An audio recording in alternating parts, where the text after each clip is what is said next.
ये लो भाई टीचर साथियों, जो भी टीचर बनना चाहते थे उनके लिए बड़ा धमाका कर दिया है भाई। अब की बार भिवानी बोर्ड वो क्या धमाका किया है पूरी बात बताएंगे। एक तो ना अब आपको ज्यादा विचलित होने की जरूरत नहीं है। सबसे बड़ी बात तो ये है कि अब की बार एचटेट के लिए जो सिलेबस है वो बिल्कुल डिफाइन कर दिया गया है। टॉपिक वाइज टॉपिक बिल्कुल डिफाइन किया गया है, ठीक है। और उससे बड़ा धमाका अब ये भी कर दिया कि ये जो भी नए कैंडिडेट हैं उनको दोबारा दोबारा एचटेट देने की जरूरत नहीं है। एचटेट अब की बार अगर आपने दे दिया और आपका क्लियर हो गया तो पूरी जिंदगी के लिए मान्य है, ठीक है। पहली बात ये। और उसके साथ साथ बताते रहेंगे। सबसे पहले नोटिफिकेशन देख लो भाई, जो नोटिफिकेशन आ चुका है 4 तारीख से आपके फॉर्म भरने स्टार्ट हो जाएंगे। 4 तारीख, ठीक है। 4 तारीख से आप एचटेट के फॉर्म भरने स्टार्ट कर देना भाई।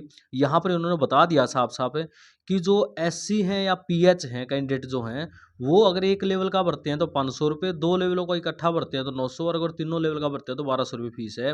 और बाकी सब के लिए, और बाकी सभी के लिए, चाहे वो हरियाणा से हो, हरियाणा के बाहर से हो, या किसी भी कैटेगरी से हो, अगर वो एक लेवल का भरते हैं 1000 रुपये, 2 लेवलों का भरते हैं 1800 रुपये, और तीनों लेवल का भरते हैं तो 2400 रुपये फीस रहेगी।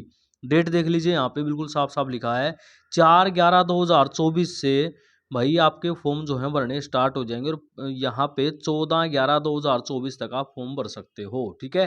और उसके बाद 2 दिन का आपको टाइम दिया जाएगा करेक्शन का। अगर आपने कोई गलती कर दिया, कुछ और ऐड करना चाहते हो, तो 15/11/24 से 17/11/24 तक आपको टाइम दिया जाएगा। आपको पहले ही पता है 7 और 8 तारीख का आपका एचटेट होना हो, नोटिफिकेशन पहले ही आ चुका है, मैं वो भी दिखा दूंगा। 7 और 8 तारीख को एचटेट का पेपर होना है आपका दिसंबर को, ठीक है। 7 को लेवल 3 का हो जाएगा, और लेवल 1 और 2 का होगा आपका 8 तारीख का, जो शनिवार और रविवार रविवार पड़ता है उस दिन का। ये देखिए, मैं जो नई चीज़ आपको बताना चाहता हूँ वो देख लीजिए यहाँ पे। ये देखिए, मैं डायरेक्ट ही आपको सिलेबस पे लेके चलता हूँ, ठीक है। क्योंकि यहाँ पे जो बाकी सब चीज़ें हैं आप जानते ही हो कि क्या क्या आपको आवश्यकता है एस्टेट के फॉर्म भरने के लिए। अगर आप टीजीटी का देना चाहते हो, पीआरटी का देना चाहते हो, पीजीटी का देना चाहते हो, ठीक है। तो सिलेबस जो सबसे बढ़िया बात इन्होंने की है, देखिए, साइकोलॉजी का सिलेबस, हिंदी का सिलेबस, इंग्लिश का सिलेबस बिल्कुल डिफाइन कर दिया भाई। देखिए, यहाँ पे आप देख सकते हो बिल्कुल एक एक चीज़ जो है ना इन्होंने डिफाइन कर दी है। ये देखिए यहाँ पे बिल्कुल एक एक चीज़ जो है ना डिफाइन कर दी है। और अगर हम लैंग्वेज का बात करें, एक बार मैं आपको संस्कृत का सिलेबस दिखा देता हूँ, बिल्कुल बता भी दूंगा आपको। ये देखिए, मैं थोड़ा सा आपको संस्कृत वाले पे लेके चलना चाहता हूँ। देखिए, अगर आप संस्कृत का लेवल 2 का देना चाहते हो तो रुचिरा प्रथम भाग, रुचिरा द्वितीय भाग, शेमुषी प्रथम भाग, शेमुषी द्वितीय भाग और रुचिरा तृतीय भाग, ये तीनों ही आपको पढ़ लेने हैं। क्यों पढ़ लेने हैं? क्योंकि इनमें से आपसे जो है पैसेज पूछे जाएंगे, पठित गद्यांश पूछे जाएंगे, उनमें से क्वेश्चनों के आंसर आपको देने हैं, ठीक है। उसके बाद है जो सूत्र आधारित संज्ञा आपसे पूछी जाएगी, वो क्या है? इत संज्ञा है भाई, ठीक है। आपको पता है जो हलंत्यम है, प्रत्याहार संज्ञा है, उदात्त संज्ञा, अनुदात्त संज्ञा, सवरित संज्ञा, संयोग संज्ञा, सवर्ण संज्ञा, उच्चारण स्थान, पद संज्ञा और प्रयत्न जो है आपसे पूछे जाएंगे। ये एक एक टॉपिक अब की बार डिफाइन कर दिया है। थोड़ा सा ध्यान करना, क्योंकि अगर आप टॉपिक वाइज पढ़ोगे तो आपका नंबर कटने के चांस कितने हैं आपको भी पता है, ठीक है। 1% भी नहीं हो सकता।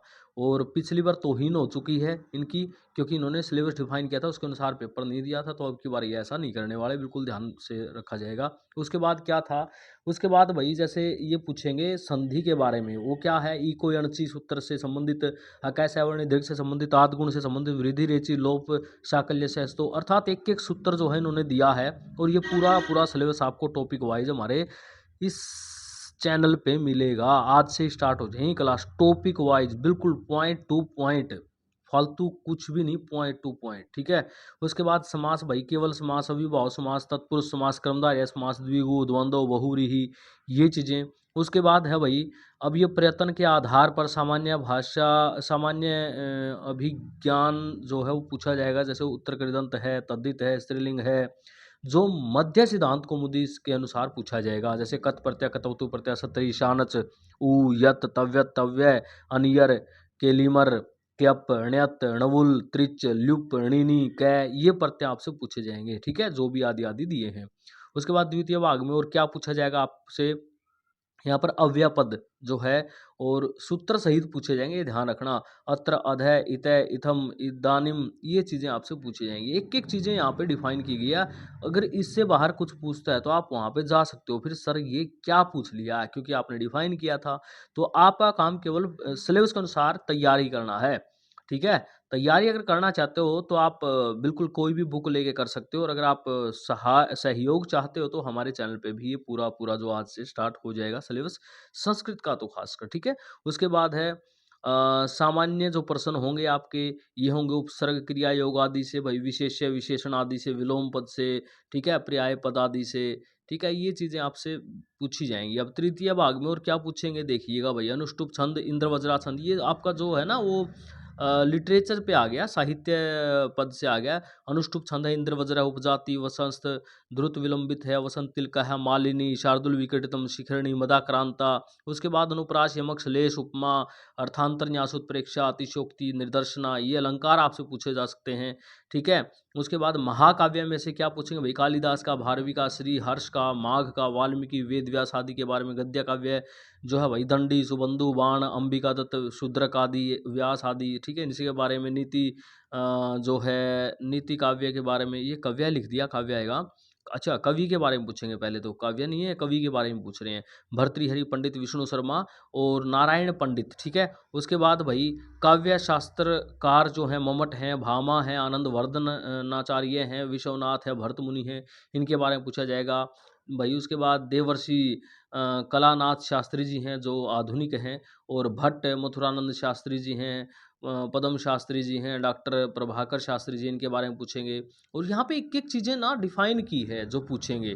उसके बाद है भाई शिक्षा, कल्प, व्याकरण, ज्योतिष, ये डेमो क्लास भी आपको हमारे यूट्यूब चैनल पे पड़ी मिलेंगी। आप चाहो तो देख सकते हो, शिक्षा, कल्प, व्याकरण आदि ये सारी पड़ी हैं, ठीक है?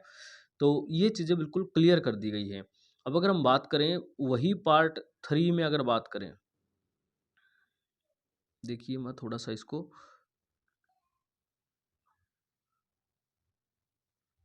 बिल्कुल ये चीज़ें ना इन्होंने क्लियर कर दी, इसका फ़ायदा अब की बार आपको लगेगा।